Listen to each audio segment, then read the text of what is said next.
Hi, I'm Chaitanya, a cloud support engineer here at the AWS office in Sydney. Today, I'm going to show you how to use Amazon Athena to analyze your Amazon Virtual Private Cloud flow logs. Let's get started. First, log into the AWS Management Console and then navigate to the Amazon Athena service. On the Athena console, we'll create a new database to store our VPC flow log data. Choose the Query Editor tab and then run the create database command with your database name.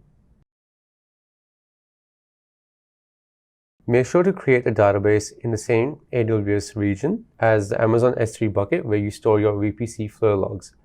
For example, if the bucket is in US East 1, we will also create a database in US East 1. Next, we'll create a table within the new database to query the VPC flow log data. In the query editor, switch to the new database. Then we will run the following create external table command with your table name.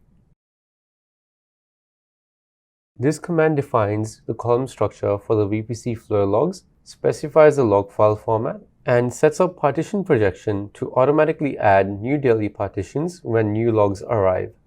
In the location parameter, please edit it to point to your S3 bucket that contains the logs and ensure to only provide the path up to the partitions. Please note, for this demonstration, we will be working with the default plain text format and default non-Hive S3 structure. We will also need to edit the storage location template parameter to point to your S3 bucket that contains the logs and add the partition columns as shown.